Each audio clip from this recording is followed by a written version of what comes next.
Irmãos, nós estamos estudando ainda sobre o tema salvação, né? E já caminhamos aí alguns subtemas e hoje vamos tentar finalizar aí nossa sequência sobre esse tema. Nós já vimos nas Escrituras a revelação enfática que não existe salvação fora do nome de Jesus Cristo, né? Mesmo no Antigo Testamento, as pessoas eram salvas porque criam na vinda do Messias, do Cristo, né? Do prometido. Então, tratando disso aqui, Gabriel, mais lá no finalzinho lá, vamos caminhar aqui. Não sei se você tem acesso aí aos slides, o número dos slides, mas nós tratamos semana passada dos benefícios recebidos em Cristo, e hoje, o slide 31 da apresentação, não sei se você tem acesso aí. Qual o meu papel como salvo em Jesus Cristo? Nós já vimos, irmãos, que a salvação é gratuita, pela graça de Deus. Não tem como nós temos outro argumento diante daquilo que as Sagradas Escrituras nos diz. Que pela graça sois salvos, mediante a fé, isso não vem de vós, é dom de Deus, para que ninguém se glorie. Porém, nós vimos que isso é fruto, então, dessa bondade, dessa graça de Deus que nos despertou. O próprio texto de Efésios, capítulo 2, verso 1, diz que Ele nos deu vida estando nós mortos, né? Eu gosto de uma expressão que o apóstolo Paulo usa. Se você quiser abrir a sua Bíblia lá para acompanhar, eu agradeço. Efésios capítulo 2, que é uma expressão que às vezes passa desapercebida.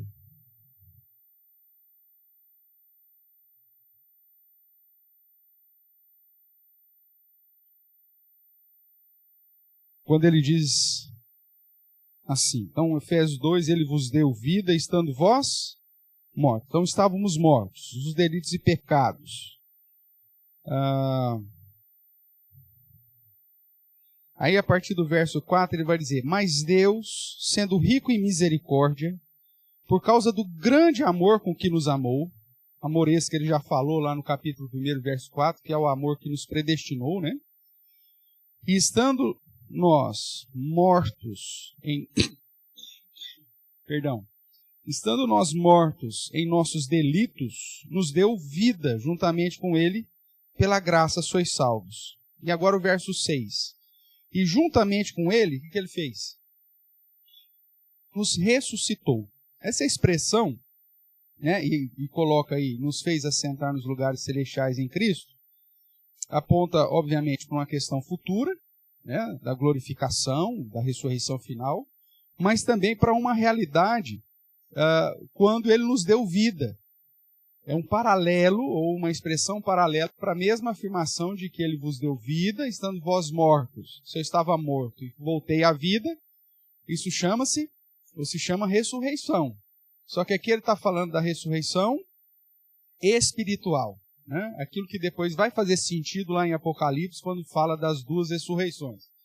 Quem passou pela primeira ressurreição não passará pela segunda morte, é óbvio. Quem recebeu a salvação, quem recebeu a vida, quem passou pela conversão, primeira ressurreição, por isso aqui ressuscitou em Cristo, não vai passar pela morte eterna ou a condenação eterna. Então nós vimos que isso é tudo fruto da obra de Deus. É uma ação única, exclusiva ou monergista de Deus. É Deus quem age para nos resgatar. Porém, depois que Ele nos deu essa vida, que nós fomos ressuscitados espiritualmente, nós vamos ver aqui em Efésios ainda, que Deus fez isso com um objetivo, com uma finalidade. Então vamos ver aí o verso 8, que é o clássico 8, 9 e 10, né? Porque pela graça sois salvos mediante a fé, isto não vem de vós, é dom de Deus, não de obras, para que ninguém se glorie. Ótimo. Parasse aqui, então Jesus me salvou, pela graça me alcançou, eu não vou me gloriar porque a glória é toda dele e acabou. mas nós temos o verso 10. O verso 10 aponta justamente para qual é o meu papel como salvo em Cristo, após eu ter sido ressuscitado ou sido alcançado pela graça. O verso 10 diz: pois somos feitura dele, criados em Cristo Jesus para qual finalidade? Ou para quê? Para as boas obras, as quais Deus de antemão preparou que andássemos nela. Então hoje, nós já tratamos sobre a salvação naquilo que tange toda a responsabilidade e a ação divina. Agora, nós vamos dar uma olhada, uma vez que fui alcançado, uma vez que Jesus me salvou, uma vez que eu fui tocado pela graça de Deus e fui trazido à luz do Senhor, retirado das trevas, retirado do lamaçal do pecado, lavado no sangue do Cordeiro, seja lá a expressão bíblica que você queira usar, né? Tendo passado pelo novo nascimento ou pela regeneração. Ou seja, depois desse processo, qual a minha responsabilidade em relação à salvação? Então vamos lá. Os eleitos que foram alcançados aí pela graça de Deus, eles são chamados a viver de um modo digno dessa vocação. Aqui mesmo em Efésios, dê uma olhadinha no capítulo 4.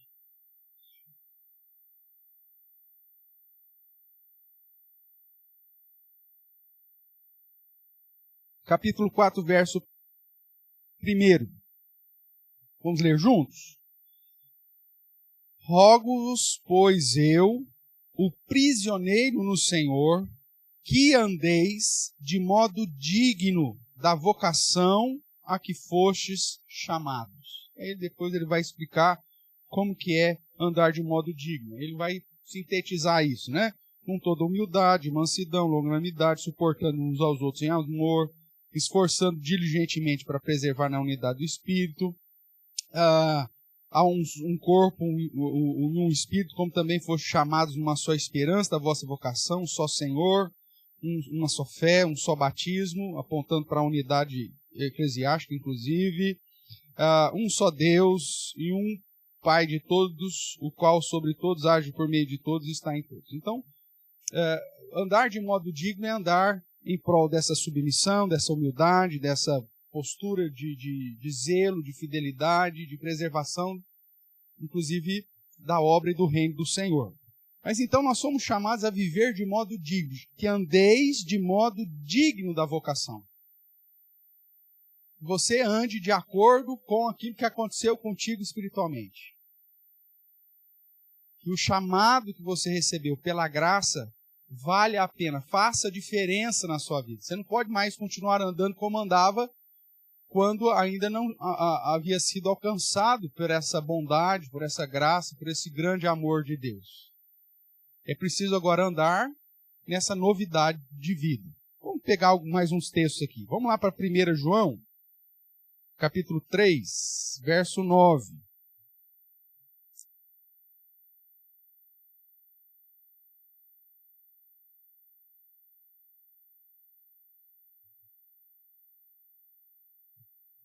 Primeira carta de João, lá no finalzinho da Bíblia, capítulo 3, verso 9. Vamos ler todos juntos mais uma vez? Até por conta da transmissão aí. Então diz assim, pois, a palavra do Senhor, todos. Todo aquele que é nascido de Deus não vive na prática de pecado, pois o que permanece nele é a divina semente. Ora, esse não pode viver pecando porque é nascido de Deus. Então, essa luta, né, contra o meu próprio pecado e fazer mortificar a minha carne é uma das minhas responsabilidades pelo fato de ter sido alcançado em Cristo. Irmãos, muitas vezes nós temos a dificuldade, e essa é uma dificuldade que até o dia eterno, né, vai ter, de equilibrar a soberania de Deus versus a minha responsabilidade pessoal. Quando nós pegamos a perspectiva teológica, a ação salvífica ou a ação redentora de Deus é toda realizada por Deus. É Ele que opera em nós o querer e também o realizar. Até quando eu respondo favoravelmente à vontade de Deus revelada em sua palavra, eu estou fazendo isso sob a ação de Deus na minha vida. Só que, como eu disse, é difícil. Isso não isenta a minha responsabilidade pessoal. Se eu não faço, eu sou o culpado de não ter feito.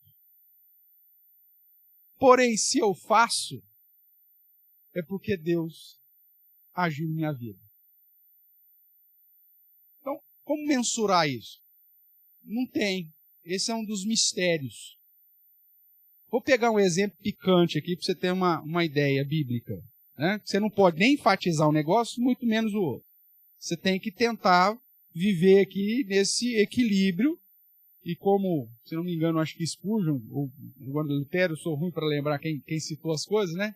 Mas diz que você tem que viver, você tem que crer que tudo é realização de Deus, soberania. Mas viver como se tudo dependesse de você. A evangelização é sua responsabilidade, a vida é santa é sua responsabilidade, o seu zelo é sua responsabilidade, a sua frequência nos serviços litúrgicos é sua responsabilidade. Ou seja, você crê que a Bíblia te dá indícios e fortes fundamentos a respeito de que tudo é realizado por Deus.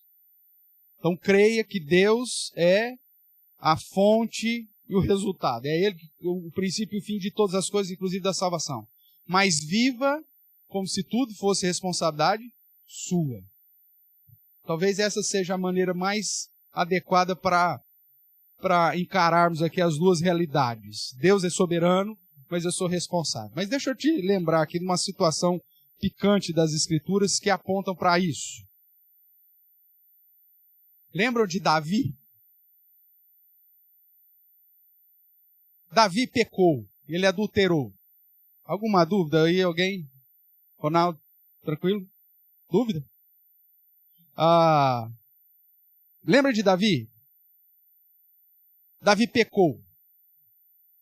De uma maneira toda manipulada, predestinada, tal, né? Manipulou pessoas, situações, mata Urias, fica a esposa dele, já tinha ficado na verdade antes, toda aquela situação. O que Deus fala para Davi? Aquilo que você fez escondido, eu vou te envergonhar diante de todo Israel.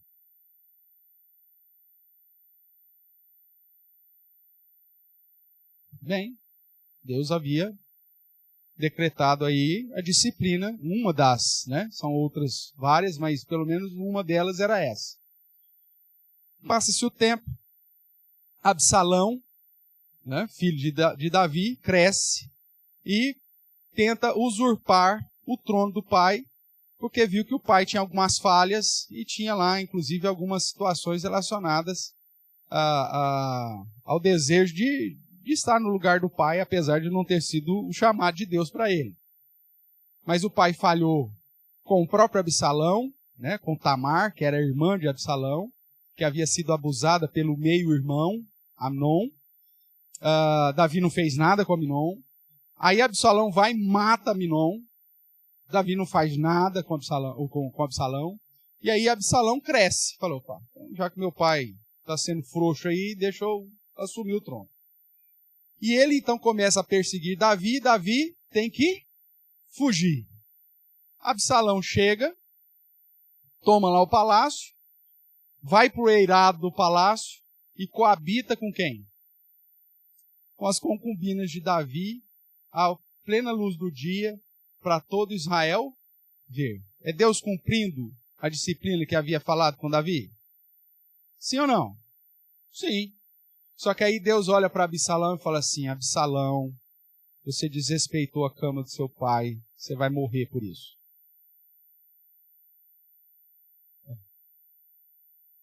Não foi Deus que disse que envergonharia Davi?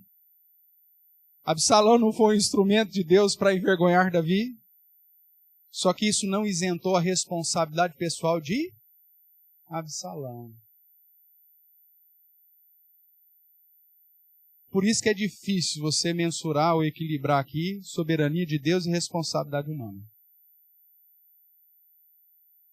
Porque Absalão agiu de modo errado contra a lei de Deus e agiu de acordo com a inclinação e os desejos do seu próprio coração, mesmo que o ato errado de Absalão cumprisse uma disciplina que Deus havia estabelecido para Davi. Difícil isso? Não é fácil. Outro exemplo picante da soberania de Deus versus responsabilidade humana. Judas. Deus havia determinado, antes da fundação do mundo, sobre o plano da redenção, e profecias foram dadas que aquele que comia do bocado, do pão com Jesus, levantaria contra ele o calcanhar, o trairia. E também foi dito pelo próprio Cristo que ai daquele que se levantar contra o Filho do Homem. Ok? Então Judas, com a sua postura de traição, estava cumprindo uma profecia que o próprio Deus havia dado? Sim. Ele estava cumprindo uma promessa, inclusive, que deveria ser aplicada sobre o Redentor para confirmar Jesus como Messias? Sim. Só que isso não isentou a responsabilidade? Ai daquele que se levantar. Aí fala, pastor, então como que mensura? Meu irmão, não mensura. São duas verdades paralelas que você precisa compreender e tentar aplicar da melhor maneira possível no seu dia a dia. E aí a frase lá, que eu não sei o autor aqui para te dar com certeza, mas que diga, creia, porque a Bíblia sim nos apresenta que Deus é soberano sobre tudo e todos, inclusive sobre os atos maus, seja do homem bom, do homem mau, e Deus é soberano sobre os atos bons também do homem bom, do homem mau, porque o homem mau tem hora que faz coisa boa. Só que apesar de Deus ser soberano e você crer nisso, que nenhuma situação acontece, seja boa ou ruim, sem o conhecimento, a permissão ou até determinação de Deus, mesmo assim viva como se tudo dependesse de você. Pastor, quem me santifica é Deus. Mas Ele mesmo diz para você, santificados, ou sede santos. Se você não se santifica, Deus não é pego de surpresa. Mas a responsabilidade pesa sobre quem? Sobre cada um de nós. Os eleitos de Deus já estão escolhidos desde antes da fundação do mundo. E a Bíblia diz que nenhum deles será esquecido. Tanto é que aqueles que clamam, Senhor, até quando? Jesus falou, calma, tem que esperar completar a lista. Inclusive a lista dos mártires. Você não sabe se eu ou você estamos nessa lista, mas tem que completar. Então aí você pega, aí Deus olha para você e fala, ide e pregai o evangelho a toda criatura. Você não prega. Tudo bem. Por conta disso, Deus vai mudar o plano dele em relação à eleição de alguém? Não é óbvio que não. Como Jesus diz, Deus pode fazer com que as pedras clamem. Os eleitos vão ser alcançados de um modo ou de outro. Só que a sua responsabilidade em pregar vai pesar sobre quem? Sobre você mesmo. Então, dentro o que eu faço como salvo em Cristo? Eu preciso ter noção de que mesmo que a Bíblia apresente toda o indicativo de que é a ação soberana e exclusiva de Deus, em todas as áreas, eu também sou responsável. A partir do momento que Ele me deu vida, que eu fui chamado, que eu passei pelo novo nascimento, começa a contar definitivamente as minhas obras. Para a salvação? Não, já fui salvo. Mas começa a contar a minha responsabilidade diante do Senhor, na perspectiva de cumprir com as obras que Ele mesmo preparou para que eu andasse nelas, e Ele preparou isso de antemão. Sei que é um assunto difícil, mas talvez então a melhor maneira de você equilibrar isso é: creia na soberania de Deus, pregue a respeito dela, mas viva sabendo que a responsabilidade é sua. Tudo bem? Então vamos caminhar aqui. Então nós vimos que o nascido de Deus, ele precisa lutar contra o próprio pecado. Ele não vive na prática do pecado. Eu já contei isso para vocês, né? Existem algumas situações de aconselhamento, as pessoas falam assim: pastor, mas eu pedi tanto para Deus para eu não cair de novo num determinado pecado. Meu amigo, tudo bem. Que bom que você está orando, você está pedindo para que Deus te ajude. Mas a responsabilidade de fugir e lutar contra o pecado ainda continua sendo sua. Eu tenho, sei lá, uma inclinação, pensa aí, qualquer pecado, de roubar, de mentir, de me prostituir, homossexual, sei lá o que for o pecado que a Bíblia apresenta. Que apesar que a geração diz que não é, ainda continua sendo pecado. Então tá lá, tem todas essas inclinações. O Senhor, me ajude, eu não quero mais pecar contra isso. Tudo bem, essa oração é válida, tem peso, é importante. Mas a luta contra o pecado continua sendo de quem ainda? Sua.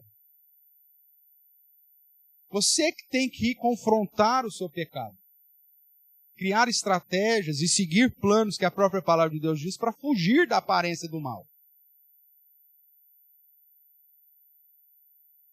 Ontem nós estivemos aqui com os jovens, a reunião mensal deles, e ontem eu falei com eles a respeito de alguns princípios de sabedoria para a vida, baseada nos 10 primeiros capítulos de Provérbios, que é voltado para o jovem de um modo especial, né? Que ali é traduzido por filho. Essa palavra é a mesma de jovem.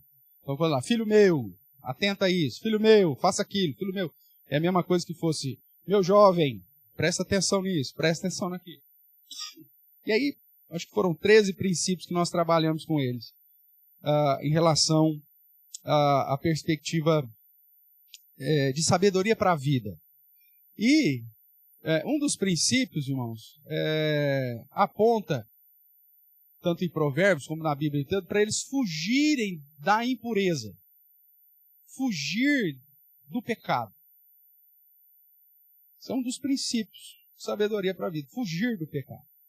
E quando você vai lá para Paulo, em 1 Coríntios capítulo 6, ele está tratando ali de pecados de imoralidade, em especial, né, na segunda parte, e ele vai resumir numa frase o ensinamento dele a respeito do pecado. Fugir da impureza. De quem que é a responsabilidade de fugir da impureza? Nossa! Não adianta você falar, Senhor, me ajude a fugir da impureza. Aí eu continuo na promiscuidade, na prostituição. Aí, o Senhor não me ajudou, né? Não, meu amigo. A responsabilidade é sua. E aí ele vai continuar lá em 1 Coríntios 6,18, falando da impureza, que você tem que fugir da impureza, barará, papapá, porque seu corpo agora é santuário do Espírito Santo, que você tem que glorificar a Deus no seu corpo. E aí a divisão lá que o comitê fez, que eu acho que ali é prejudicial, porque ele continua tratando, e aí ele vai dar a solução da impureza.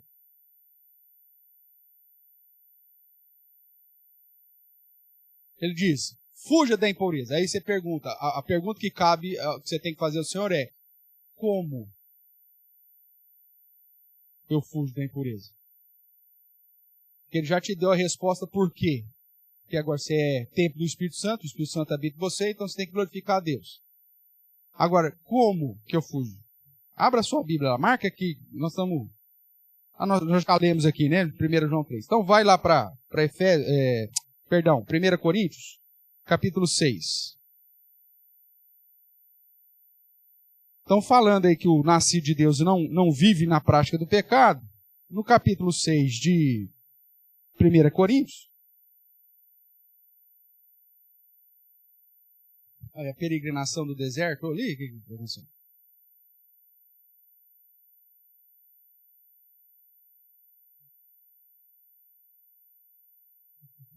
As crianças estão dando uma. Estou fazendo a peregrinação no deserto hoje ali no salão. Mas vamos lá, 1 Coríntios 6, verso 18. Fugir da impureza. Qualquer outro pecado que uma pessoa comete é fora, mas aquele que praticar a imoralidade peca contra o próprio corpo. Acaso não sabeis que o vosso corpo é santuário do Espírito Santo, que está em vós, o qual tem da parte de Deus, e que não sois de vós mesmos, que foste comprado por preço? Agora, pois, glorificai a Deus no vosso corpo. Então, olha, pastor, nós temos aqui um indicativo que aponta para uma responsabilidade pessoal, fugir da impureza. Aí, como que eu faço um negócio desse? Vai lá, continue a leitura aí. Quanto ao que me escrevestes, é bom que o homem não toque em mulher. Mas por causa do quê? Da impureza. Verso 18. Qual que é a palavra que está no verso 18? Impureza. Fugir da impureza. E por causa da impureza, então o que você faz? O que diz aí o verso 2? O que você faz? Casa. Cada um tem a sua própria esposa e cada uma o seu próprio marido. Simples. E é sua responsabilidade. Então aqui é um exemplo, irmãos, que Deus te dá uma ordem, essa ordem continua sendo sua responsabilidade e Ele te dá a diretriz. Por que você tem que fazer isso e como você tem que fazer isso. Simples. Agora, se você consegue se dominar, ótimo, tudo bem. Fique tranquilo aí, está em paz e continua. Mesmo porque mais para frente ele vai dizer que se você não é casado, então você vai ter mais tempo para servir ao Senhor. E é esse o objetivo que Paulo inclusive queria ver na igreja. Mais gente servindo mais ao Senhor. Porque quem é casado tem a responsabilidade de cumprir com as atividades conjugais. E isso, de certa forma, vai diminuir ou impedir o serviço ao Senhor. Esse era o contexto. Tudo bem? Então, só um exemplo aqui para dizer que a responsabilidade de fugir e do modo que a própria palavra de Deus apresenta, o caminho que o próprio Deus apresenta, ainda continua sendo uma responsabilidade minha. Por que depois ele vai aqui no capítulo 7 ainda falar que o marido, o crente, não deve separar da esposa e vice-versa? Porque se o casamento é um instrumento para vencer a impureza, se você estiver divorciado e sozinho, o que vai acontecer? Ainda mais você que já teve, sei lá, quantos anos de vida sexual ativa. Você vai começar a ter outros relacionamentos para brincar de guerra de dedão? O que vocês ficaram fazendo em casa até a madrugada? Ai, pastor, estava numa competição de guerra de dedão. Acredito. Você ficou lá, você e ele sozinho, até 4 horas da manhã, ele saiu meio escondidão para os vizinhos não ver, mas você estava só brincando de guerra de dedão. Se o casamento é a solução para a impureza, por isso que ele diz, não separe. Porque senão você vai se colocar numa situação que vai te conduzir a uma possibilidade de voltar ao quê? A impureza. E isso é responsabilidade de quem? Individual, irmãos. De cada um. Até a escolha de quem se casou é sua responsabilidade. Ai, Deus me colocou na minha vida. Eu tinha 300. Você escolheu aquele ou aquela. Responsabilidade sua. Tudo bem?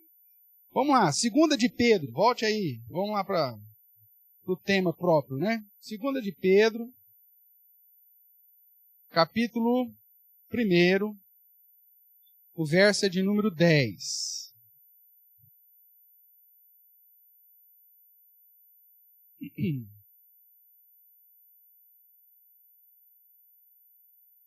Segunda epístola do apóstolo Pedro, capítulo 1, verso 10. Todos juntos? Diz assim, pois, a palavra do nosso Deus. Todos. Por isso, irmãos, procurai com diligência cada vez maior confirmar a vossa vocação e eleição, porquanto não tropeçareis em tempo algum. É minha responsabilidade confirmar o meu chamado e a minha eleição. Eu vou ter que dar provas da minha eleição. Né? Colossenses vai dizer isso, né? Revesti-vos, pois, amados, de ternos afetos, como eleitos de Deus, de ternos afetos de misericórdia, tararara. Né? Então, como eleito de Deus, eu preciso ter algumas características. Veja esse texto lá, Colossenses.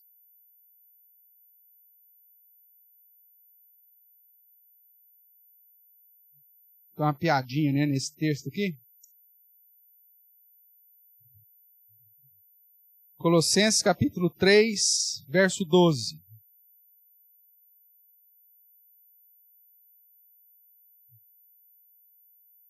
Me permita não perder essa piadinha aqui, irmãos. Né? Mas eu vou ler, depois aí eu explico o verso propriamente. Mas o texto diz, revesti-vos, pois, como eleito de Deus, santos e amados, de... Por isso que o pastor usa terno. Isso aqui diz que é verdade mesmo, né? Diz que uma dessas igrejas aí... Irmão, nós temos que usar ternos, porque a Bíblia diz. Está aqui. Revesti-vos, pois, como eleito de Deus, santo e amado, de ternos. Só que é ternos o quê? Ternos afetos de misericórdia. E não a vestimenta. Então essa é a piadinha, tá? Mas o que nós vemos aí? Ó? Revesti-vos, pois, como o quê? Eleitos de Deus. Santos e amados. Você vai revestir do quê? Aí ele vai te dar uma listinha, como ele fez lá em Efésios 4. Afetos de misericórdia, de bondade, humildade, mansidão, longanimidade, suportai-vos, perdoai-vos. Aí depois, verso 14, acima de tudo esteja o amor, que é o vínculo da perfeição, a paz de Cristo habite em vosso coração, habite ricamente em vós a palavra de Cristo, instruí-vos, aconselhai-vos, louve a Deus com salmos, hinos, cânticos espirituais, com gratidão. E tudo o que fizerdes, seja em palavra, seja em ação, fazei em nome do Senhor Jesus, dando por ele graças a Deus Pai. Então veja, como eleito de Deus, eu tenho que me revestir disso aqui tudo. Tudo bem? Então vamos lá. Tratando então da minha responsabilidade, nós vemos que a eleição, ela acaba me conduzindo a algumas práticas que são minhas responsabilidades. O fato de eu ter sido escolhido antes da fundação do mundo e sido vocacionado ou chamado, ter recebido a vida, a nova vida, a regeneração, ter nascido de Deus, isso me conduz a algumas responsabilidades, que é aqui sintetizado por Paulo em Efésios 2:10, como as boas obras que Deus preparou para que eu andasse nela antes de antemão. Então, o que a eleição estimula como minha responsabilidade? Primeiro, pregar o Evangelho. Pesa sobre todo aquele que foi alcançado em Cristo Jesus a proclamar as virtudes daquele que nos tirou das trevas e te trouxe para a sua luz. Pesa sobre a responsabilidade daqueles que foram alcançados, chamados em Cristo Jesus, de ir e pregar o Evangelho. Então essa é uma responsabilidade minha. Eu preciso estar envolvido com o projeto de anunciar o Evangelho. Seja num contexto de igreja, como parte da igreja, usando o meu dom para fortalecer, animar, ou testemunhando, proclamando de fato, abrindo a minha voz e falando do amor de Deus às pessoas. É minha responsabilidade. E uma vez que eu fui eleito, chamado, né, recebi essa nova vida, obviamente que eu preciso colocar isso em prática. Você pega lá Atos capítulo 18.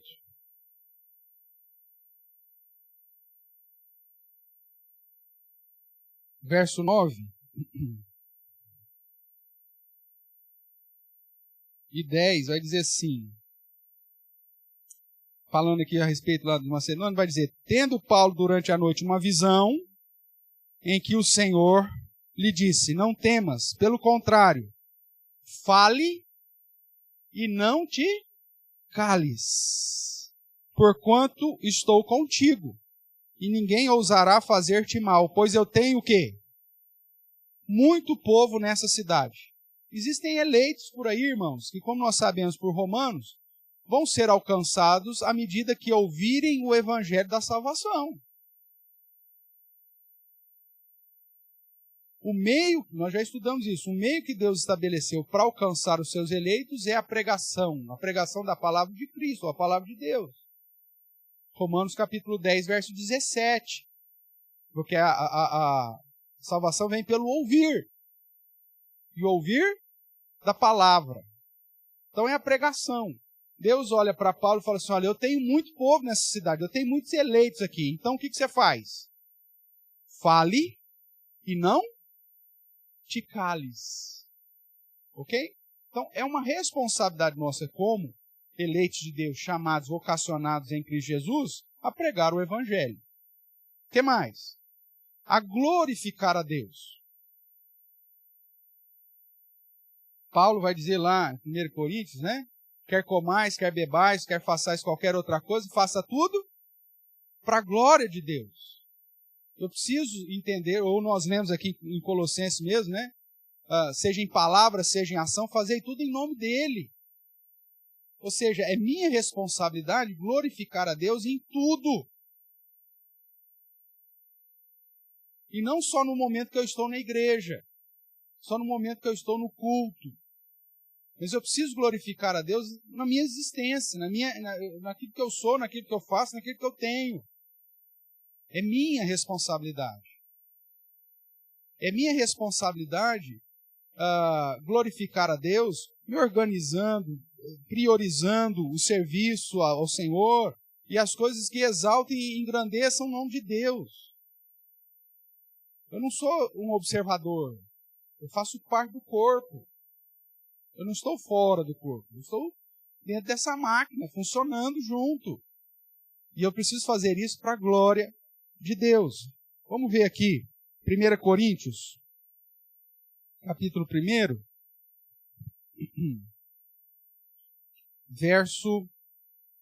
do verso 27 a 31. Ele vai dizer a respeito da nossa vocação. Na verdade, esse texto aqui é um texto meio indigesto, porque é um texto que fala que você não vale nada, né? Como vários outros textos. O texto é simplesmente para dizer que você não foi eleito porque você era melhor que os outros. Você foi eleito porque Deus quis te eleger nele, não porque você tinha alguma coisa boa. Ele vai dizer assim, pelo contrário, Deus escolheu as coisas loucas do mundo para envergonhar os sábios. Escolheu as coisas fracas do mundo para envergonhar as fortes. Deus escolheu as coisas humildes do mundo e as desprezadas, aquelas que não são, para reduzir a nada as que são, a fim de que ninguém se vanglorie na presença de Deus.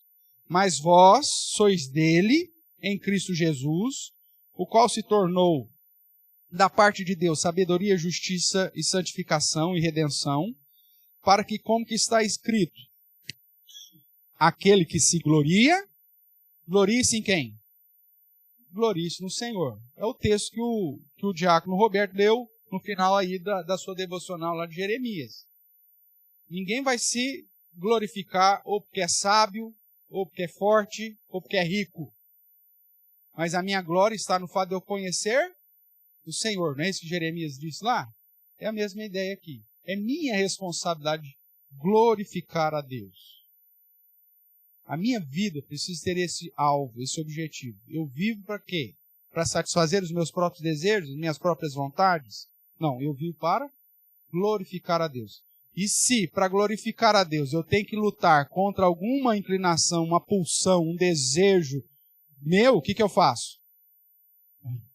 Eu passo vontade, porque o objetivo é glorificar a Deus. Irmãos, todos nós somos tentados e acometidos todos os momentos da vida a darmos vazão aos nossos próprios desejos. Tem semana é muito complicada, atribulada, corrida, que muitas vezes você acorda com raiva no domingo de manhã, porque o seu organismo não sabe que é domingo. Não tem esse programa, né? Você está acostumado a acordar todo dia, 5 horas da manhã. Aí no domingo você fala, amanhã eu vou dormir um pouco mais. O que seu corpo faz? Acorda às 5. Você fica bravo, nervoso. Caramba, hoje é domingo. Aí na segunda-feira, que tem que acordar às 5 horas, ele te desliga. Você não ouve nem o chamado, aí você acorda às 7 horas da manhã, perdeu 2 horas. Meu Deus, você fica louco. Né? Acontece. Né? O galo não canta naquela noite. Acontece. E aí, mas veja, a gente, caramba, domingo, semana tribulada. Aí você acorda justamente no horário que você está acostumado a acordar. Aí, de repente, você, por um instante, você fala, que dia que é hoje? Aí você fala, domingo. Ih, cara, e tem escola dominical. Qual que é a sua vontade? Sei lá, eu ir pescar, andar de bicicleta, soltar pipa, né? Sei lá, eu fazer qualquer coisa. Ou só dormir. E você fala, não, eu tenho outros irmãos para juntos estarmos aprendendo do Senhor. Isso glorifica a Deus ou não? Ah, pronto. Então, essa questão, irmãos, é uma questão que é definitiva para você saber o que você deve fazer e o que você não deve fazer na vida. Se tem uma pergunta, são várias, mas essa aqui é essencial. O que eu vou fazer ou deixar de fazer glorifica a Deus? Dependendo da resposta, você já sabe o que você tem que fazer. Se sim, ou se não. É responsabilidade sua. Ah, mas Deus não deu a vontade de vir na escola dominical. Meu amigo, Senhor, se o Senhor quiser que amanhã eu vá na escola, o Senhor me faça acordar com a vontadezinha de ir. Aí você acorda com sono. Ah, Deus não colocou a vontade, então é vontade dele que eu não vá. Não faça isso não. Não jogue a sua responsabilidade de volta para Deus. Se Deus te deu uma ordem, Deus te deu um mandamento, meu amigo, cumpra. Nós temos a situação lá de Isaías, que Deus chega para cá e fala, né? Pede um sinal que eu vou te dar. Eu falei, não, quem sou eu para pedir um sinal? Não, se Deus mandou, você faz. E aí Deus, então, já que você está, né, fazendo aí jogo mole, então eu vou te dar o sinal. A virgem conceberá e dará à luz a um filho. Lembra da situação? Veja. Então, Deus manda, meu amigo. Não queira ser mais piedoso que Deus. Não, Senhor, longe de mim assumir determinado chamado do Senhor. Como eu já disse aqui, né? Todo mundo já tentou fazer isso, meu amigo. O Roberto também disse na devocional hoje, nesse sentido, né? Às vezes a gente desanima da responsabilidade que Deus nos deu. Amigo, se Deus te chamou, faça. Não tem essa. Moisés já tentou, né? Eu sou pesado de língua. Não cabe. O outro, eu sou menino. Não cabe. Jeremias, né? Não faz o menino, é você mesmo. O outro fala, mas eu sou pecador. Tenho lábios impuros e habito no meio de um povo de impuros lábios. Deus fala, isso não é problema. Está perdoado o seu pecado. Vai e fala. Simples, irmãos. Porque é minha responsabilidade, eu não posso devolvê-la. Se Deus mandou, para glorificá-lo, o que eu vou fazer? Obedecer. Vamos lá. O que mais? Nós vimos no texto, tanto de Efésios capítulo 4, já lemos, quanto no Colossenses capítulo 3, que como eleito, eu preciso me revestir de virtudes. De humildade, de mansidão, de bondade, perdoando uns aos outros, de sujeição uns aos outros. Ou seja, é minha responsabilidade me revestir de virtudes. E a ideia que Paulo vai dizer aqui em Efésios 4 é revestir-vos, né? De ser pôr roupa sobre você. É algo que você não tinha. Como é que você vai pôr agora? Para a glória de Deus. É sua responsabilidade fazer isso. Sermos santos. O texto que nós lemos também lá em Colossenses 3 aponta para isso. Tirar a impureza, né? Revestir do novo homem. Tirar, despir do velho homem e se revestir do novo homem. Ou seja, é responsabilidade minha. Mesmo sabendo que é Deus que vai operar, é Deus que vai realizar, mas você tem que buscar, você tem que procurar, você tem que lutar. Ainda, nós podemos dizer que a eleição deve nos estimular a uma vida de oração. Esse texto nós não lemos ainda? Vamos lá, Colossenses capítulo 4.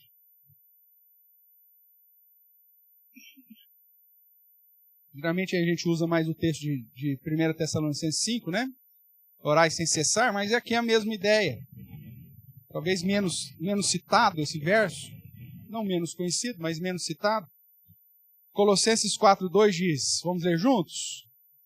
Perseverai na oração, vigiai com ações de graças. Então veja, a vida de oração é uma responsabilidade. Ai, pastor, eu não tenho ânimo de orar. Quem tem, criatura? Ninguém. É luta. Ninguém acorda assim, hoje eu vou maratonar a oração. 12 horas de joelho. Ninguém acorda com isso, cara. Você é tão normal quanto eu. Ninguém fala assim, pastor, vigília de oração, maravilha, vou jejuar durante o dia. Isso é luta, você tem que propor fazer isso. É pior que academia. Porque academia você vê os resultados, aí te anima. A oração muitas vezes você não vê, porque são coisas espirituais, às vezes você não está vendo acontecer. Mas é uma responsabilidade sua. Vida de oração. Nessa última vigília, né, nós tínhamos cerca de 60 pessoas. Eu não contei exatamente, é isso mesmo? 60 pessoas. Cravou? 60 pessoas. Os diáconos aí, eles contam para ter até uma ideia do que preciso dizer. Então vamos lá, 60 pessoas de oração. Você fala, puxa vida, numa quarta-feira, véspera de feriado, que coisa maravilhosa. Meu amigo, mas nós somos quase 200.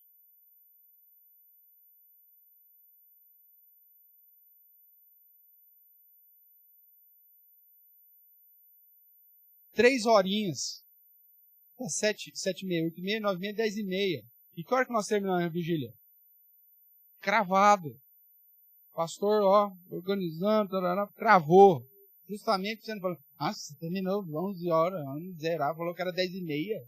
Dá para você não reclamar. 3 horinhas. No ano. Na verdade, essa é a segunda vigília, né? Aí no ano. Agora vai ter a terceira. Quem vai dirigir vai ser o nosso irmão Marcos, inclusive. Mas vai ter a terceira, que é na véspera do feriado de outubro. Quem está animado para a vigília? Ninguém, pastor. Ninguém. É lógico. Mas não é a questão de estar animado ou não. Aí o que as igrejas fazem para tentar animar o infeliz, né? Vai estar conosco no louvor do cantor fulano de tal. Então você não vem para orar, você vem para ver o cantor fulano de tal. Precisava disso. Porque é sua responsabilidade.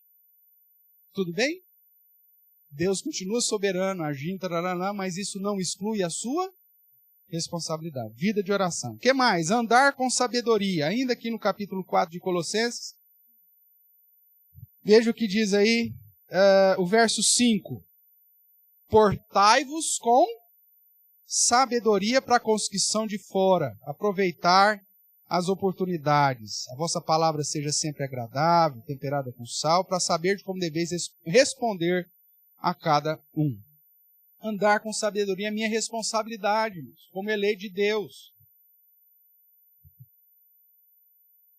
Eu preciso estar ciente disso. A minha vida cristã, ela precisa ser intencional. Eu preciso ter a intenção, como crente em Cristo Jesus, de glorificá-lo, de obedecê-lo, de investir tempo na minha vida de comunhão com Deus. Tem que ser algo intencional. No relacionamento com as pessoas, eu tenho que ter a intencionalidade de influenciá-las a respeito do bem, com sabedoria, sabendo que o temor ao Senhor é o princípio dessa sabedoria. O que mais? Eu preciso seguir os passos de Jesus. É minha responsabilidade. Veja lá, vamos ver aqui primeiro, 1 de Pedro, pegando aí uma sequência que aparece os textos sagrados. 1 de Pedro 2:21.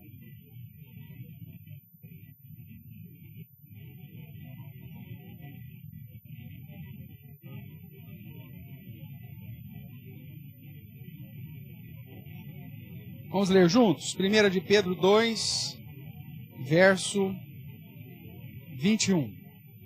Porquanto para isso mesmo fostes chamados, pois que também Cristo sofreu em vosso lugar, deixando-vos exemplo para seguirdes os seus passos. Veja, por isso mesmo foste chamados. O que ele está falando aqui? De que devemos seguir o exemplo de Cristo.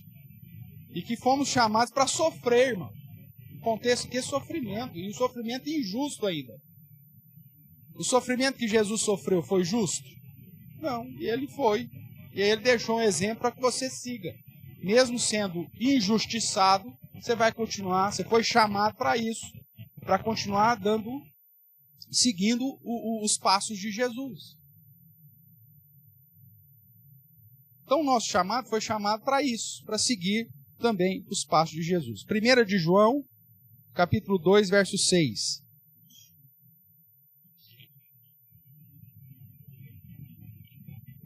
Primeira Epístola de João, capítulo 2, verso 6. Todos juntos? Aquele que diz que permanece nele, esse deve também andar assim como ele andou. Então foi chamado para também andar como Cristo. Como ele me ensinou, seguindo os seus passos, o seu exemplo, de suportar o sofrimento, de suportar a adversidade.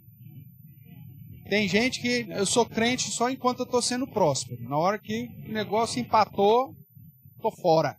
Meu amigo, se Jesus sofreu e te deu o exemplo de sofrer, de sofrimento, o texto de Pedro diz que você tem que seguir esses passos e suportar essas adversidades e dificuldades da vida, porque você foi chamado para isso. Para como Cristo sofreu, você também suportar as adversidades da vida, glorificando a Deus, exaltando. É sua responsabilidade. Então, mesmo que toda a salvação é resultado, é fruto do cuidar de Deus, irmãos, da ação de Deus, da soberania de Deus, da determinação de Deus, isso não exclui a minha responsabilidade pessoal. E uma vez que eu fui eleito e fui chamado, eu tenho alguns princípios para seguir nessa minha responsabilidade. Né? Como nós vimos aí, a vida de oração, andar com sabedoria, seguir Jesus, pregar o Evangelho, glorificar a Deus, revestir das virtudes, andarmos em santidade. Tudo isso são pontos que apontam para a minha responsabilidade. Se eu não fizer, a responsabilidade continua sendo minha. Tudo bem até aqui, irmãos? Alguma pergunta? Então, dentro da questão teológica aí, muitas vezes a gente tem a inclinação de enfatizar somente a soberania de Deus e de excluir a nossa responsabilidade. Mas a Bíblia, ela nos conduz a reconhecermos, a pregarmos, a exaltar e a crer que Deus é quem realiza todas as coisas, Ele é o Deus soberano, poderoso, só que ao mesmo tempo não exclui a nossa responsabilidade. Eu preciso lutar. Eu preciso buscar. E se eu falhar, a falha continua sendo só minha. Porque Deus é soberano, inclusive, quando eu falho. Mas a responsabilidade continua sendo minha. O exemplo lá que eu dei no início da nossa aula. Tudo bem, então, irmãos? Nós vamos parar aqui. Semana que vem, nós vamos falar de uma doutrina que já é intermediária, que é a chamada doutrina da perseverança dos santos. Quando você estuda sobre salvação, um dos pontos que você vai ver nos chamados 5 pontos do calvinismo, que trata da eleição incondicional, expiação limitada, tá? O 5º ponto é chamado de perseverança dos santos, que trata dessa pergunta aí. O eleito pode perder a salvação? Mas e aqueles que eram tão crentes até ontem e que hoje estão aí? Será que eles vão voltar?